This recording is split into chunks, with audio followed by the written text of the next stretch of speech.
Hi, I've sort of been avoiding this because it's getting more challenging to figure it out, make it, adjust it in ways that I'd like it to go.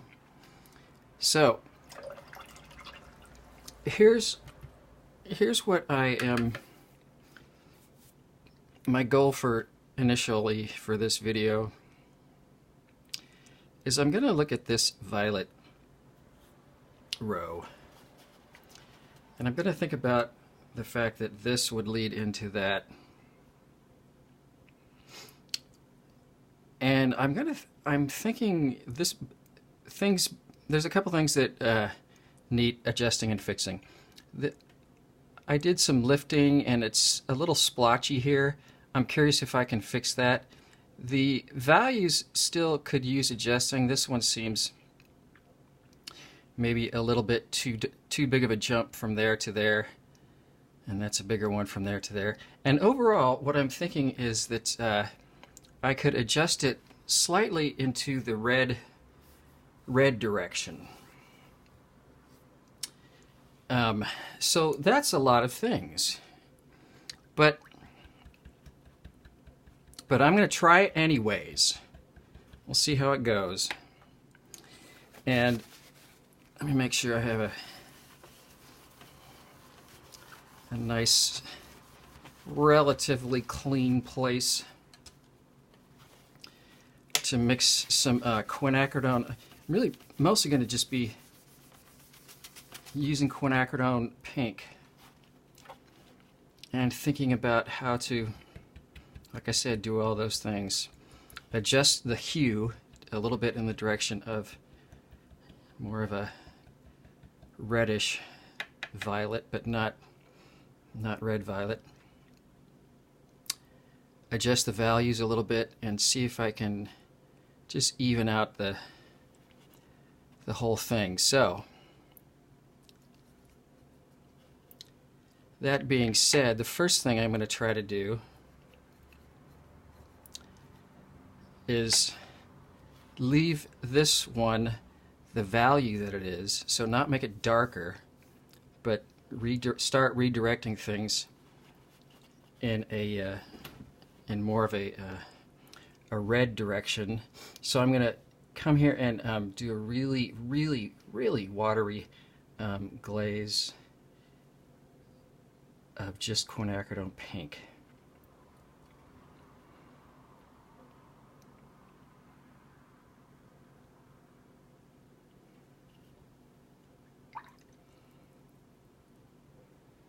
And that may not have been watery enough, so I'm just going to bring in a little bit more water. I brought in more water to make that glaze even less concentrated. So I kind of like that. I think that's, yeah.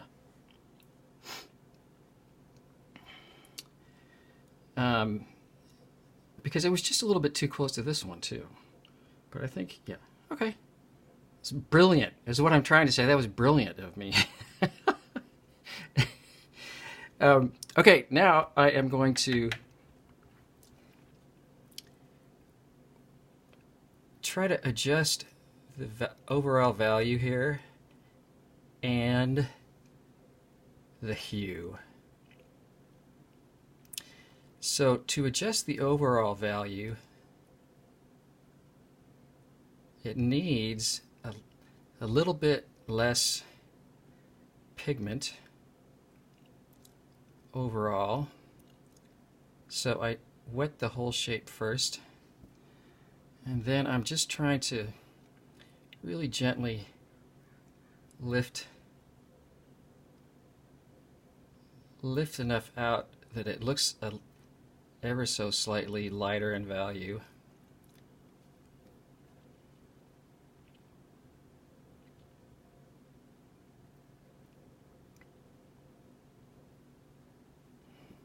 Squinting, keep comparing.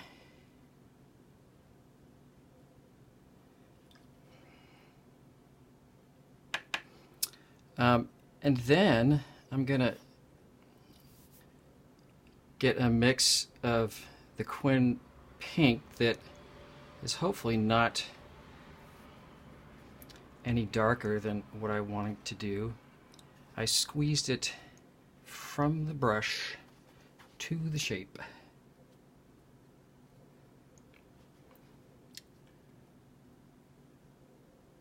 And especially when I'm trying to even out something that has gotten splotchy, I like this approach of squeezing in some color and just trying to keep the brush out of the whole thing as far as applying the last color of the shape.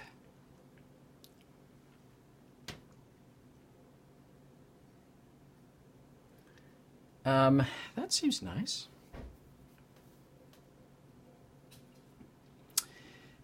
This guy, this is where sort of the excess splotchies really begin. And part of that is because a little bit of that is the pigment that I was using, the ultramarine blue, is a little bit trickier to kind of keep smooth because it's a granulating. But I'm going to try a similar thing here where I'm just kind of worried about wetting the shape first.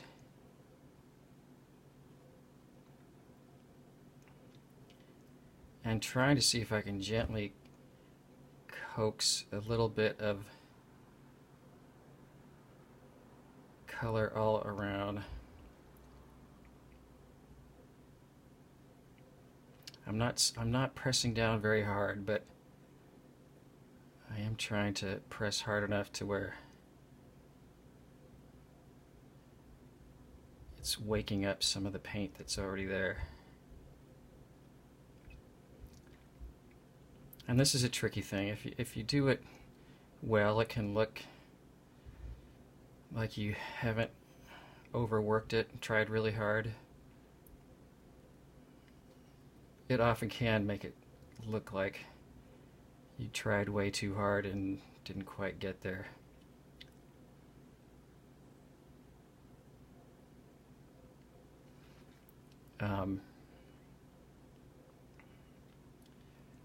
This is nice paper. The Nice Arch is 300-pound paper, so it's a little bit easier to adjust things when it's like that. So again, I'm going to grab a little bit of Quin Pink, and again, you can't see it, but I'm squeezing in a very watery amount of that.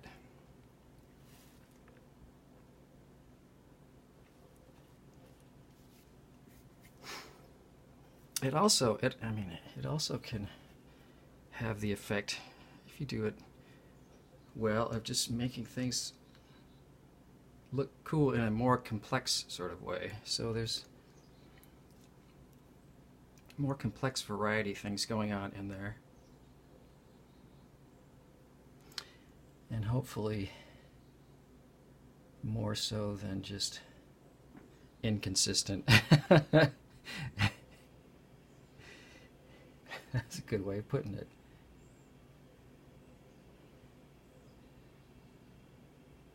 I'm trying to see if I can.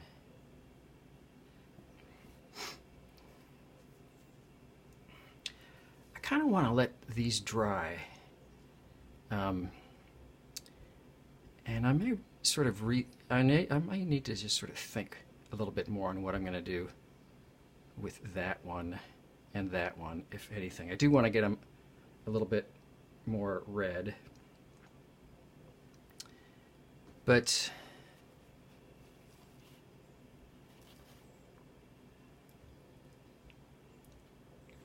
I'm just thinking whether I should let it dry or not. I'm gonna try to do this one over here.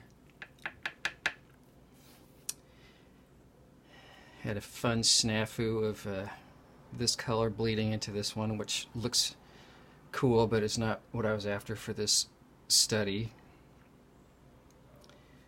So over here, what I'm going to do is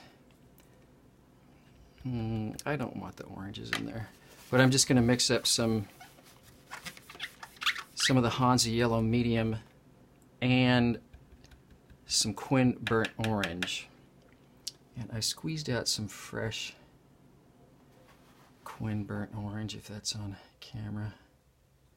And sometimes the fresh paint can be a little bit tricky to not grab too big of a clump, like that, exactly like that.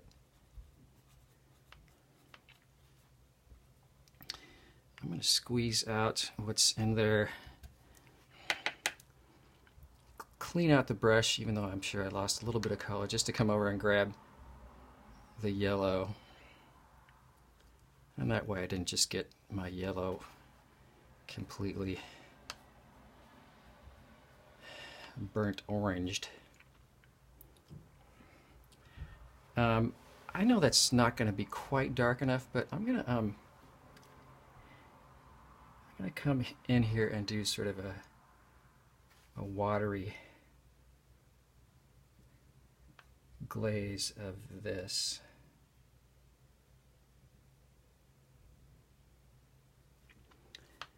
And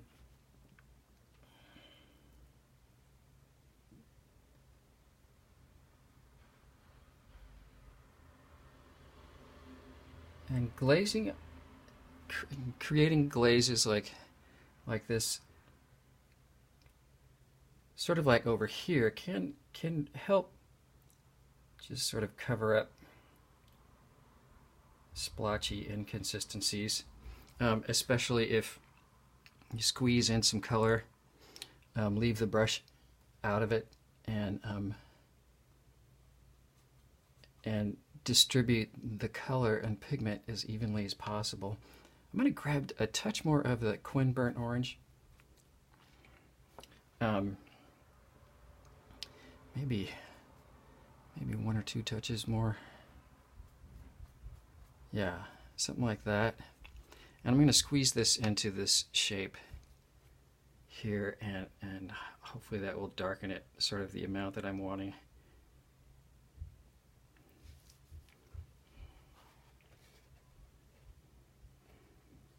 I think I need another video camera is what I need. Well, I need a whole team of video makers, and I'll finish that thought maybe, or maybe not, later. But one of the things that I was sort of thinking about is when you want to move around one thing on your paper, anything that's still wet is going to move around too. So that's why I almost felt like letting that one dry first.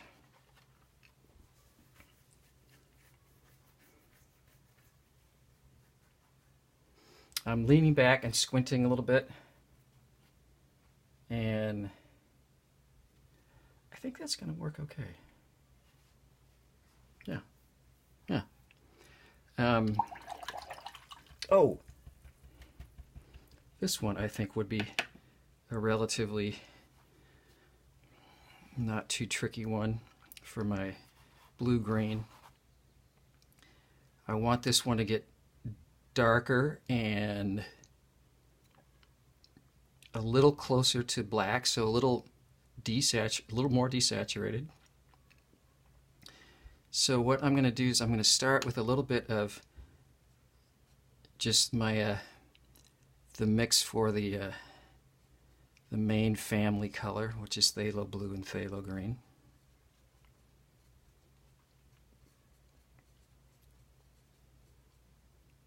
Maybe a touch more blue, and then I'm going to bring in. First of all, I'm going to get rid of that red right next to the green. The fun sound. And I'm going to bring in a touch of ultramarine. Ultramarine blue, which has a tiny bit of red in it. It's a blue that is sort of trying to get to purple. So that means there's a tiny bit of red in there. And since any reds and greens across from each other will neutralize or desaturate each other, that will just get it that much closer to a grayed out color. And when grayed out colors get as dark as they can, they are known by the name black.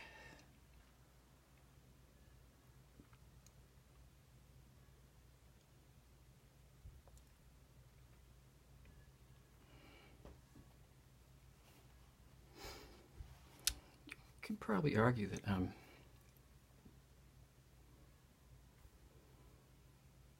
hard to know how it's going to dry. It almost looks a little touch too green. It's hard to tell, and it's probably even harder to tell on video. But since I'm encouraging, I wonder what would happen if... Have I been encouraging that? I hope I have. Maybe not explicitly. I'm going to grab some watery phthalo blue and squeeze it in here. Why phthalo blue and not ultramarine blue?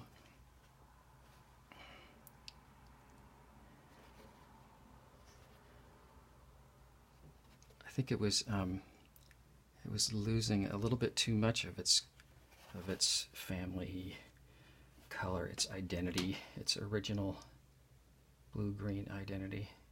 Oops.